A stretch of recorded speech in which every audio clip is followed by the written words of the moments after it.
নমস্কার বন্ধুরা, দুলি রান্না এবং লাইফস্টাইলে সকল দর্শক বন্ধুদেরকে অনেক অনেক ওয়েলকাম জানাচ্ছি।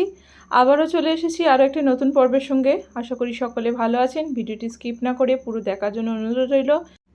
রোজগার যদি চিকেন কষা খেয়ে বোরিং হয়ে থাকেন, একবার কিন্তু লোভনীয় স্বাদের এই সর্ষে চিকেনটা ট্রাই করতে পারেন।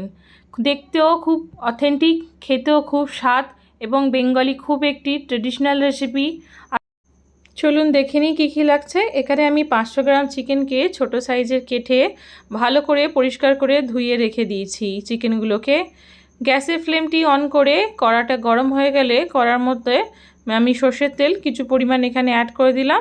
সর্ষের তেলটা গরম হয়ে গেলে ফোড়নে দিয়ে দিচ্ছি 3টে তেজপাতা, 3টে লবঙ্গ এবং একটা দালচিনি এর মধ্যে দিয়ে দিচ্ছি। ফোড়ন থেকে মিষ্টি গন্ধ ছাড়া শুরু করলে এর মধ্যে দিয়ে দিচ্ছি একটা মিডিয়াম সাইজের পেঁয়াজ বেটে রাখা। পেঁয়াজ বাটাটা তেলের মধ্যে দিয়ে ভালোভাবে কিন্তু সুন্দরভাবে কষিয়ে নিতে হবে। যতক্ষণ না পেঁয়াজের কাঁচা ভাবটা চলে যাচ্ছে, পেঁয়াজগুলোকে ভালো করে কিন্তু কষিয়ে নিচ্ছি। এখানে আমি পেঁয়াজ বাটাটাকে 2 থেকে 3 মিনিট আমি কষিয়ে নিয়েছি। পেঁয়াজের একটু কাঁচা ভাবটা চলে গেছে। এর মধ্যে মাংসগুলো কিন্তু এই পর্যায়ে সমস্ত অ্যাড করে দেব। মাংসগুলো পেঁয়াজের মধ্যে দিয়ে ভালো করে পেঁয়াজ মাংসকে কিন্তু কষিয়ে নিই। কষানোর সময় গ্যাসের ফ্লেমটা কিন্তু একটু হাই ফ্লেমে রাখতে হবে, যেহেতু চিকেন থেকে জল ছাড়া শুরু হবে। বেশ কিছুক্ষণ ধরে সময় নিয়ে হাতে পেঁয়াজ এবং মাংসগুলোকে ভালো করে কষিয়ে নিচ্ছি। এখানে আমার কষানো হয়ে গেছে। বেসিক কিছু মশলা দিয়ে দিচ্ছি। 1/2 চামচ হলুদ দিচ্ছি, স্বাদ মতো নুন দিচ্ছি, আর দিচ্ছি সামান্য লঙ্কার গুঁড়ো দিয়ে আরও ভালোভাবে সমস্ত মশলাকে একটু কষিয়ে নেব আমি মাংসের সঙ্গে। বেশ 2-3 মিনিট ধরে এই মশলাটাকে হাই ফ্লেমে রেখে কিন্তু কষিয়ে নিতে হবে।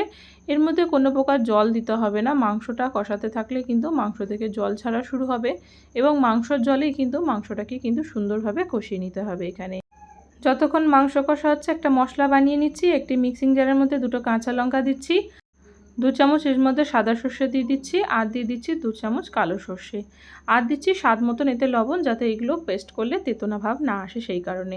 এগুলো একটা শুকনো পেস্ট ফার্স্টে করে নিতে হবে। শুকনো পেস্ট করার পরে তারপরে বাকিটা জল দিয়ে পেস্ট করে নিতে হবে।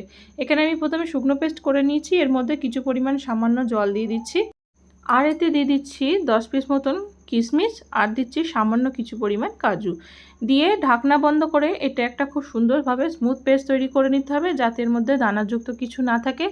এখানে কিন্তু আমার পেস্ট করাটা রেডি হয়ে গেছে। এই পর্যায়ে কিশমিশটা দেবেন কিন্তু বন্ধুরা, দিলে স্বাদটা কিন্তু আরও বেশি ভালো লাগবে। এখানে মশলাটা প্রায় ভালোইভাবে কষানো হয়ে গেছে, মাংস থেকে জল ছাড়া শুরু করেছে।